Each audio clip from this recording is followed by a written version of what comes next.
चलिए ध्यान दीजिएगा, सुनिए। हम लोग डिटर्मिनेंट के बातों पर थे, डिटर्मिनेंट वाला ही बात पढ़ेंगे, लेकिन उसी बीच एक सवाल आपको दे देते हैं। देखिएगा ये सवाल कैसे बनता है, और ये सवाल मल्टीप्लाई से रिलेटेड है और बहुत बेस्ट सवाल है। आइए ध्यान दीजिएगा, दो सवाल है। एक सवाल हम बनाएंगे मैट्रिक्स के मल्टीप्लाई से। आप आवाज नहीं कीजिएगा, शांति से देखिए। देखिए, ठंडा तो प्रत्येक साल आता है और अंडा ठंडा में हर साल बिकता है। इसको कोई रोक तो नहीं सकता है बिहार में, है कि नहीं? तो इसमें एक्चुअली क्या है, जो हम आपको रोज आके पढ़ना है।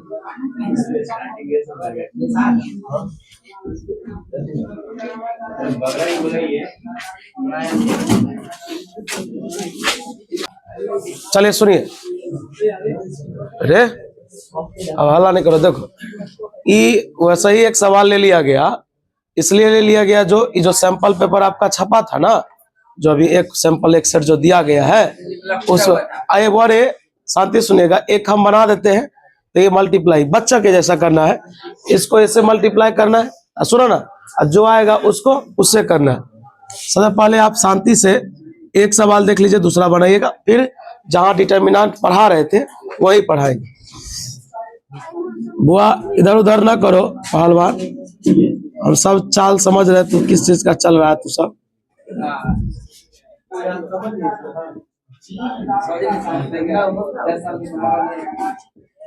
वो सब चाल चलने गया उधर, एक बार बड़ा मछली शिकार मारेगा, देखता है। चलो अब हल्ला नहीं करो। देखो देखो, इसको इससे मल्टीप्लाई करना है, तो पहले करो। एक एक का एक, अब प्लस दो दूना, एक एक का एक हो गया। सीखे ना रे, गड़बड़ा जाएगा। इसको इससे कर दिए मल्टीप्लाई, फिर इसको इससे, दो एक आए दो, प्लस जीरो प्लस जीरो, फिर इसको इससे, तो बता एक जीरो जीरो, दो एक आए है दो यार। हाँ थोड़ा देर रुकिए, समझा देते हैं। पहले बोलिए, हल्ला नहीं कीजिए। एक सवाल आप ही को बनाना है, तो शांत रहिएगा तब ना बनाइएगा। देखिए ये रो है, इसको गुना किससे करता है? कॉलम से। एक बार के यहाँ लिखे, दो बार के यहाँ लिखे, तीन बार के यहाँ, हो गया। अब इसको जोड़िए पहले, चार दो छः, दो चार। अब आप बताइए, जो थोड़ा सा भी स्किल होगा तो समझ गया हूँ। फिर इसको इससे तो कीजिए, 6 0 0, दो दूना 4 को x से 4x बराबर, बता 4 एक के आदमी न है ये, 4 + 4x किसके बराबर? लिखेंगे हियर 4 + 4x बराबर, 4x उधर जाएगा तो क्या होगा? 4 4 पार, x बराबर कितना? ये सवाल 5 नंबर में भी आ सकता है जी। आइए ध्यान दीजिएगा। और वैसे 2 मार्क्स के लिए लोग बोलते हैं, एक तो हम बता दिए, ऐसा ही एक सवाल लिख रहे हैं, उसके बाद जो डिटर्मिनेंट पढ़ रहे थे वहां पर चलेंगे। हल्ला नहीं कीजिएगा, खाली हल्ला कीजिएगा तो दिक्कत हो जाएगा। फाइंड x इफ, ये थोड़ा अच्छा सवाल है। x -5 है वही, मतलब सेम जैसे लिखा हुआ, लेकिन यही है कि इसमें थोड़ा सा बदलाव है। हल्ला नहीं कीजिए, ना तो है ही ज्यादा।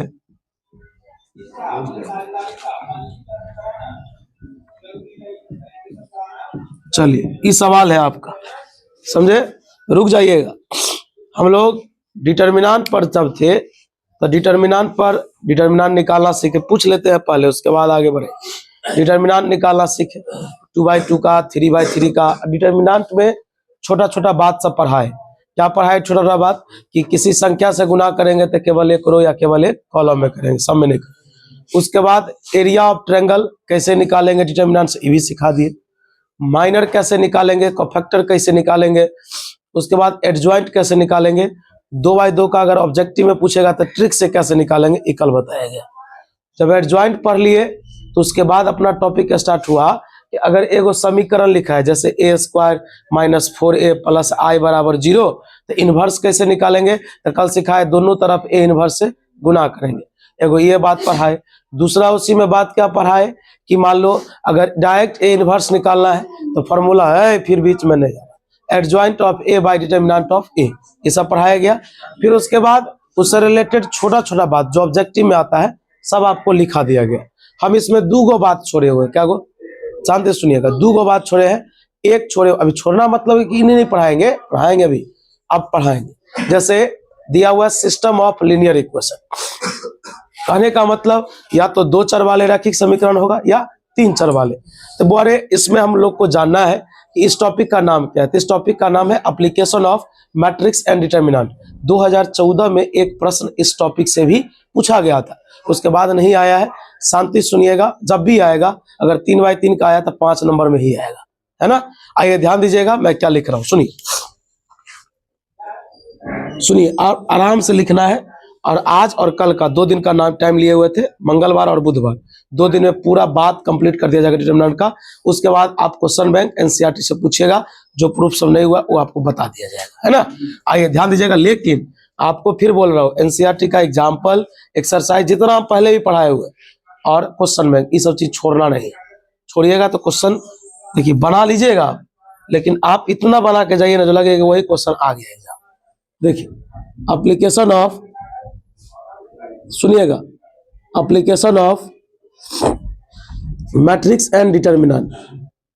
देखिए ये टॉपिक है, मतलब एक ऐसा सवाल हमको मिलेगा जिस सवाल में मैट्रिक्स का भी प्रयोग होगा और डिटर्मिनेंट का भी प्रयोग होगा। बुआ देखिए इधर, तो यहाँ करना क्या है, कुछ बात पढ़ते पहले, ये ऑब्जेक्टिव में आ सकता है। कंसिस्टेंट सिस्टम, हम देखिए ना शॉर्टकट लिखाएंगे। बताइए क्या लिखा हुआ है। आपको एक सवाल देंगे, पूछेंगे क्या एक है, क्या एक कंसिस्टेंट है। हम आपको एक सवाल दिए, पूछेंगे क्या एक कंसिस्टेंट है। लोग कहेगा इसका मतलब समझेंगे तब बताएंगे। तो कंसिस्टेंट का मतलब हुआ हैविंग सॉल्यूशन। हैविंग मतलब उसके पास हल है, या देखो जिसके पास हल होगा, जिसके पास, जैसे कोई समीकरण सॉल्व करते हो तो हल होता है ना, अगर हल होगा तो समझो उसका नाम क्या होगा, कंसिस्टेंट। हल 2 रंग का होता है, या तो हल एगो होगा या एक से अधिक होगा। क्या बात याद रहेगा, हो गया परिभाषा। बता कंसिस्टेंट का डेफिनेशन क्या हुआ, जिसमें सॉल्यूशन होगा, जिसके हल होंगे कंसिस्टेंट, हल नहीं होंगे इनकंसिस्टेंट। हल होंगे तो कितने कितने हल होते हैं, या तो एक हो या एक से अधिक। वो दूसरा इनकंसिस्टेंट, इनकंसिस्टेंट सिस्टम। शांति से खाली देखिए, इनकंसिस्टेंट सिस्टम इसका मतलब हुआ हैविंग नो सॉल्यूशन, नो जिसमें हल नहीं है। बोलिए यहां तक में कोई डाउट, ये हो गया क्लियर। चलिए अब आगे बढ़ते हैं। अब हम आपको जो सिखा रहे हैं, आप प्लीज आवाज नहीं कीजिएगा, क्योंकि एक हम आपको ना, जैसे ईटा कहीं बनता है ना, किसी भट्टे में पकती है तो पहले उसका एगो फ्रेम बनाया जाता है। आजकल तो लोहा चदरा का बनने लगा है, पहले तख्ता का बनता था, उसी डिजाइन का ईटा प्रोड्यूस करता है कि नहीं। तो पहले हम आपको एक डिजाइन बनाना सिखाते, डिजाइन बनाना सीख गए, अब सवाल बनाना सीख गए। देखिए माना कि पहले हम 2 चर वाला पढ़ रहे, फिर 3 चर वाला भी पढ़ेंगे। बताइए a1x, वो आराम से a1x b1y बराबर क्या मान देते हैं, c1। बताइए a2x प्लस b2y बराबर, आप बताइए इतना स्किल है, ये 2 चर वाले रैखिक समीकरण ही है ना, यानी लीनियर इक्वेशन विथ 2 वेरिएबल्स, यही है। यहां से ऐसा सवाल दिया हुआ, इस सवाल से 3 गो मैट्रिक्स बनाना है। देखो इसको कहेगा सॉल्व करो, तो 10वां वाला भी तरीका सॉल्व कर सकते हैं, 10वां में नहीं पढ़ा था, लेकिन 10वां वाला तरीका थोड़ा नहीं सॉल्व करने के लिए बोलेगा, ये कहेगा किससे सॉल्व करके दिखाओ, मैट्रिक्स और डिटर्मिनेंट से। तो देखो जब सॉल्व, पहले बात क्या है, सॉल्व करेंगे, लेकिन सॉल्व करने से पहले देखेंगे कंसिस्टेंट है कि इनकंसिस्टेंट। तो याद रखना कि सॉल्व करने के लिए हमको 3 गो चीज चाहिए। क्या वो चीज, देखो 3 गो मैट्रिक्स बनाएंगे। शांति सुनना, यहां पर लिखेंगे ऑल्सो लेट। सीखना कैसे बनाते हैं ये तुम्हें आता होगा। देखो कॉफिशिएंट जानते हो, गुणांक, यानी एक्स के बगल वाला वाई के बगल वाला जानते हो, उससे एगो मैट्रिक्स बनाओ। बोलो एक्स के बगल में कौन है, a1 b1, बता ई मैट्रिक्स बना लोगे, यानी कॉफिशिएंट से एगो मैट्रिक्स बना लोगे। बताओ उसका नाम क्या रखोगे, ए हो गया। चल आरएचएस से एगो मैट्रिक्स बनाओ, वो भी कॉलम। आरएचएस में कौन कौन है जल्दी बोल, उसका नाम बी रखोगे, जो बोल रहे हैं वही रखना, याद हो जाएगा। डन। और क्या गो वेरिएबल है, एक्स और उससे एगो मैट्रिक्स बनाना कॉलम। बता क्या तू 3 गो बना पाओगे? पहले बता, मैट्रिक्स बनाने आ जाएगा? सवाल बना तो यू उड़ा देंगे तुरंत सवाल को। पहले ही देखो, 2x + 3y = 6, x + 4y = 5। हम खाली मैट्रिक्स थोड़ा सा पूछ रहे हैं कि तुमको डिजाइन बनाने आया कि नहीं। चल पहले खान बताएगा, बताओ बता ए में क्या क्या करेंगे बता। 2 3 1 कितने हैं यहाँ बता, 2 3 1 चल। बी का बोल, RHS से बनाना कितना 6 5। अब बोल एक्स का, एक्स का बोलो, बोल तोरा बनाने आ गया? ये सवाल बनाना नहीं सिखा रहे थे, सवाल लिखना सिखा रहे थे, लिखने आ गया। चल अब हम सबसे पहली बात, कभी कभी एग्जाम में तुमको ये प्रश्न दे दिया, वेट करना सभी लोग, ये प्रश्न दे दिया, सॉल्व करने के लिए नहीं पूछा, बोला चेक करो कि कंसिस्टेंट है या इनकंसिस्टेंट, या कंसिस्टेंसी है या इनकंसिस्टेंसी। बात तो वही है। कैसे चेक करेंगे? तो पहले ए का मान निकालेंगे। किसका निकला हुआ है ना, ए का डिटर्मिनेंट निकालेंगे। अगर ए का डिटर्मिनेंट 0 हो गया, ए का डिटर्मिनेंट 0 अगर हो गया तो समझ जाओ इनकंसिस्टेंट हो, मतलब उसके सॉल्यूशन। अगर ए का डिटर्मिनेंट 0 नहीं हुआ तो उसके हल होंगे। मेरी बात तो समझ रहा है? जैसे यही सवाल लिखा, 2x +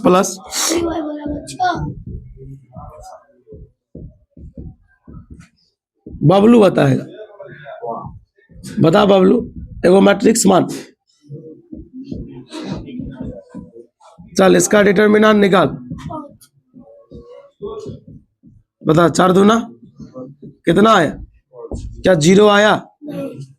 0 नहीं आया, जी छोड़ दीजिए। 0 आता, अगर 0 आ जाता तो हल नहीं होता, 0 नहीं आया मतलब हल होगा। बात समझ में आ रहा है? 0 नहीं ना आया तो लिखेंगे so it is so consistent,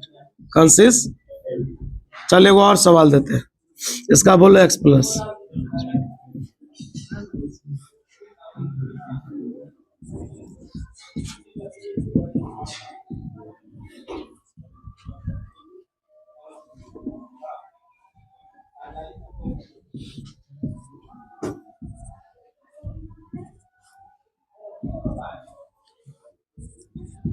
पहले बता हल होगा या नहीं होगा? वैसा ही दिख रहा नहीं होगा। 3 दूना 6, 6 1 6 में 6 जाएगा, क्या बचे? 0 आ जाएगा तो क्या कंसिस्टेंट होगा? तुमको बता दिए, देखो कैसे बनाओ। 2 6 1 3। अच्छा एक बात बताओ, नया वाला किताब है NCERT? एक चीज सुनो, 1 मिनट, नया वाला है? अगर होगा तो मिलाना। सुनो 1 मिनट, ये लेसन हटा दिया है कि है? माथा में जा रहा बात? अगर सिस्टम ऑफ लीनियर इक्वेशन को हटा दिया होगा तो एग्जाम में से कोई क्वेश्चन नहीं पूछेगा। बात समझ रहा है? फिर सेंटअप में कि 2014 में एक बार पूछा था, 12 साल हो गया, 13 साल, समझा? हाँ 5 नंबर में आया था, लेकिन 14 में याद रख, 5 नंबर बोलते 7 नंबर में, कितना में? हाँ तो हम लोग के एग्जाम में, हम लोग के समय में 7 नंबर का ना आता था क्वेश्चन।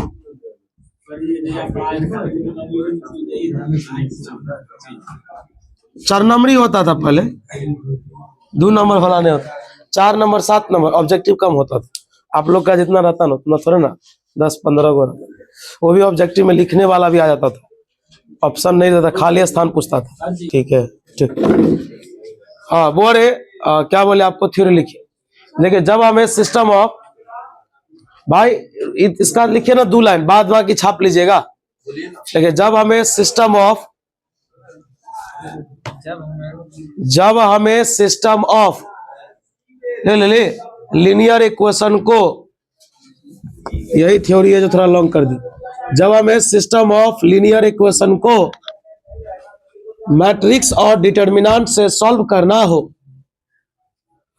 मैट्रिक्स और डिटर्मिनेंट से सॉल्व करना हो, मैट्रिक्स और डिटर्मिनेंट से सॉल्व करना हो, मैट्रिक्स और डिटर्मिनेंट से सॉल्व करना हो तो सबसे पहले ये लिखना ए बी और एक्स निकाले, ये तो तुमको निकाले आता है, बोर्ड पर लिखा हुआ है ए बी और एक्स निकाले। देखो ए बी और एक्स निकाले, फिर ए बी और एक्स निकाले, फिर हो गया एक्स बराबर, देखो क्या लिख रहे हैं, एक्स बराबर ए इनवर्स गुने बी वाला फॉर्मूला लगाएं। एक्स बराबर ए इनवर्स गुने बी वाला फॉर्मूला लगाएं। चल 1 मिनट रुकते हैं, 1 मिनट, यहां तक तो लिख लिया, लगाए फॉर्मूला तक। चल सुन 1 मिनट, तोरा ए इनवर्स तो निकालने आता है, बता ए इनवर्स कैसे निकलता है, जल्दी बोल। हाँ, adjoint of A by determinant of, तो पहले तो तुम एडजॉइंट निकालोगे, तुम डिटर्मिनेंट निकालोगे, माथा में जा रहा है, सॉल्व करोगे, उसको तुम किससे गुना करोगे, जो आएगा वो किसका मान मिलेगा। वेट करना, 2/2 3/3 दोनों बता रहे, बीच में हल्ला नहीं करना है। बबलू सिंह ध्यान दो, मतलब मजाक में ले रहा है बात को।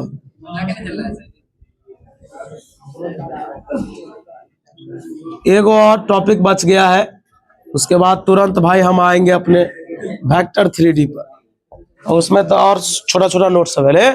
तू दोनों मोबाइल चला रहा है यार। देखो ये सवाल दिए, सॉल्व करना है इसको। रे भाई एगो 2/2 हम बनाएंगे, एगो तू बनाना, एगो 3/3 हम बनाएंगे, तू बनाना, उसी में सीखे जाओ। बोल ए का मान बोल, ए का मान बोलो 5 2 7 3। चल बी का मान बोल, तोरा अभी सिखाए वो मजाक चल रहा था, पूरा सीरियसली पढ़ा रहे थे।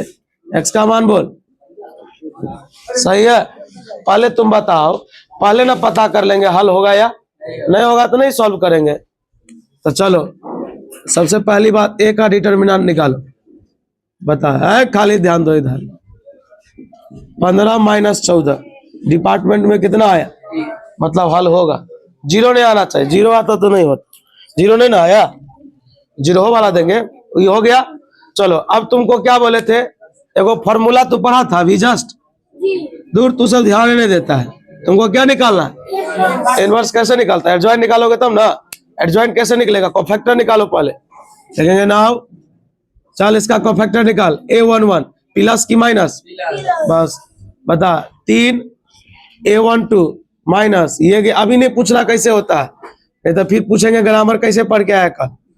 ये गया समझा जी। चलो अब क्या करेंगे, इसको एक मैट्रिक्स में सजाएंगे, लेकिन बी माने हुए तो बी नहीं मानेंगे, सी मान लेंगे। लिखेंगे late us consider a square matrix, बताओ एक स्क्वायर भड़क लग रहा है ना, यस है ना। Let us consider square matrix C, एक मैट्रिक्स सी लिए हैविंग कोफैक्टर, बता जिसके पास कोफैक्टर किसका होगा, पूरा प्रोसेस से बता रहे देखो। तो बता इसमें सजाओ A11 A12 A21 A22। चल A11 का मान बोल 3 - 7।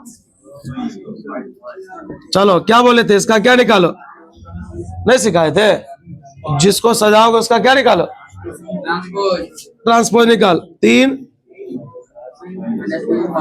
जो ट्रांसपोज होगा वही क्या कहलाएगा, एडजॉइंट ऑफ। चलो अब चलते हैं सवाल पर, अब आलिम बताएगा। बता आलिम फॉर्मूला क्या होता है, ए इनवर्स गुने, बता ए इनवर्स का फॉर्मूला क्या होता है, गुने, ये तो बी रहबे करेगा ना। एडजॉइंट ऑफ ए का मान बोलो, बोलो क्या था, 3। डिटर्मिनेंट का मान कितना निकाले, चल बी का मान बोलो, बी का मान।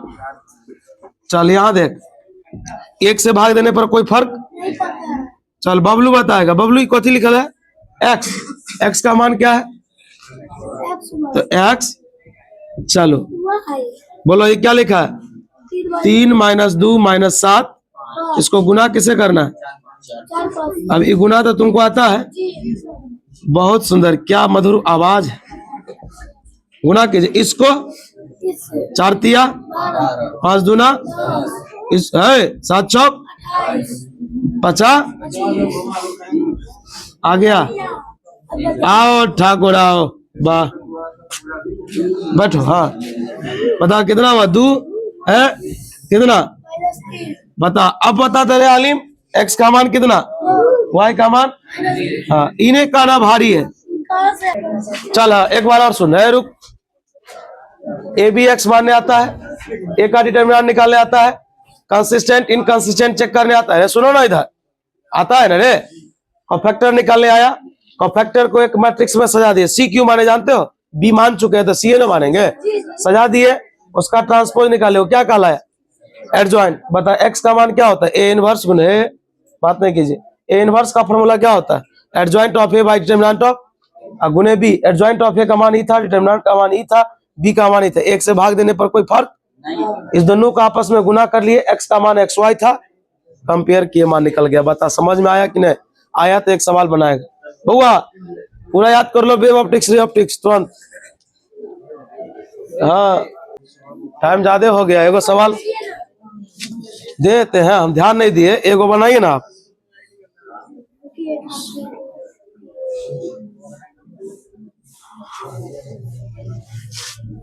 रुक जाइएगा, जब तक छाप लेगा तब तक बना भी देगा।